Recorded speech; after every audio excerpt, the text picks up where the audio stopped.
اس چیز کا جھگڑا کیا گیا کہ سرکار مالک نہیں ہے، سرکار مالک نہیں ہے، معاذ اللہ اپنی جان کے بھی مالک نہیں ہے، اپنے فائدے کے بھی مالک نہیں ہے، کسی چیز کے بھی مالک نہیں ہے۔ اس طرح کے جملے مسلسل کہے گئے۔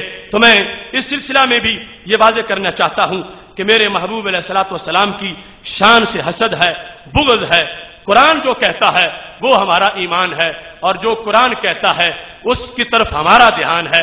یہ میں قرآن پڑھ رہا ہوں، مشرق سے مغرب تک، شرق سے جنوب تک، سورج مغرب سے طلوع ہو سکتا ہے، میرے قرآن کی اس دلیل کا کوئی جواب نہیں دے سکتا۔ یہاں سے لے کر گنجے پتھروں تک میں اس بات کو پیش کر رہا ہوں۔ رب ذوالجلال کا فرمان یہ ثابت کرتا ہے کہ میرے نبی علیہ السلام مالک بھی ہیں، مختار بھی ہیں، فائدہ بھی دیتے ہیں۔ آپ تو کیا آپ رہے، آپ کے غلاموں کا فائدہ بھی ثابت ہے۔ اب یہ قرآن مجید قرآن رشید کی آیت نمبر سورہ اعراف ہے، اور اس سورہ اعراف کے اندر آیت نمبر 188 ہے۔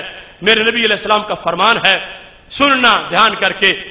سرکار فرماتے ہیں قل، اللہ کہتا ہے قل، میرے محبوب کہہ دو، فرما دو، لا املکو لنفسی، لا املکو لنفسی، میں اپنی جان کا مالک نہیں ہوں، نفع ولا ضرا، نفع کے لحاظ سے اور نہ ہی نقصان کے لحاظ سے، الا ما شاء اللہ، مگر میں اس کا مالک ہوں جس کا مالک مجھے میرے رب نے بنایا ہے۔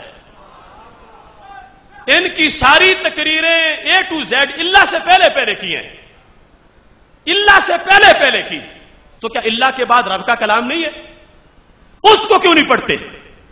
اس کو پڑھے تو 1.5 اینٹ کی مسجد فوراً گرتی ہے، اس کو پڑھے تو دودھ کا دودھ اور پانی کا پانی ہوتا ہے۔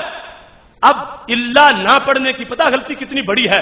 کوئی شخص ساری زندگی کہے لا الہ لا الہ لا الہ لا الہ، کوئی الہ نہیں، کوئی الہ نہیں، کوئی الہ نہیں، تو اسے کوئی فائدہ ہوگا؟ اللہ پڑھے گا تو پھر فائدہ ہوگا۔ کوئی الہ نہیں، کوئی الہ نہیں مگر اللہ ہے۔ سرکار فرماتے ہیں میں مالک نہیں، میں مالک نہیں، میں مالک نہیں، میں مالک نہیں مگر رب کے بنانے سے ہوں۔ کتنا ظلم ستم ہے۔ آدھی آیت چھوڑی جا رہی ہے، آدھی پڑھی جا رہی ہے۔ قل لا املکو، مطلب کیا؟ میں آپ مالک نہیں، میں آپ مالک نہیں، میں آپ مالک نہیں، الا ما شاء اللہ، مگر میں ہوں اس کا جس کا رب نے مجھے مالک بنایا ہے۔ یا تو اللہ ماشاءاللہ نہ ہوتا تو پھر یہ تقریریں کرتے کہ نبی کہتے میں اپنی جان کا مالک نہیں، اپنے فائدے کا مالک نہیں، میں کسی چیز کا مالک نہیں، ان کو حق پہنچتا تھا، ہم کوئی غصہ نہ کرتے۔ مگر رب نے آگے کہا اللہ ماشاءاللہ، محبوب نے کہہ دو جو بھی تمہیں نظر آتا ہے نا میرے پاس، میرے رب کا دیا ہوا ہے، یہ میرا نہیں میرے رب کا ہے، یہ میرا نہیں میرے رب کا ہے، یہ اللہ کا معنی ہے۔ تم دیکھتے ہو صحابہ اور قیامت تک کے میرے غلاموں، میرا جو کچھ ہے وہ میرا اپنا نہیں، میرے رب کا دیا ہوا ہے۔ لہذا اس آیت کا جواب اور جتنی پڑھی ہے قیامت تک قرض ہے، الا ما شاء اللہ پڑھ کے کوئی مجھے اللہ ہی وارث کی تقریر کر کے سنائے، الا ما شاء اللہ پڑھ کے کوئی مجھے اپنے مذہب کو بیان کر کے دکھائے۔ اللہ کے اندر اتنے خزانے کھول دے گئے ہیں، ساری دنیا مل جائے گر نہیں سکتی رب نے اللہ میں دے کیا کچھ دیا ہے۔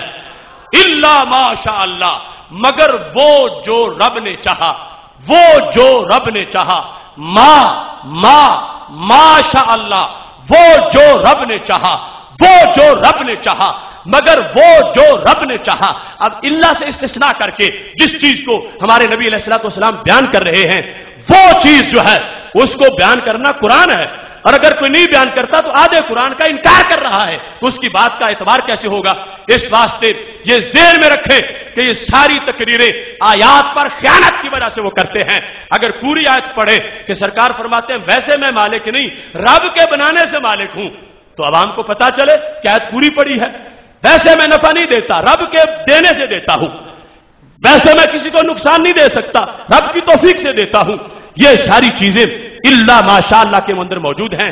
یہ کون سی سورت کی آیت ہے بولو؟ سورہ اعراف، سورہ اور آیت نمبر 188، آیت نمبر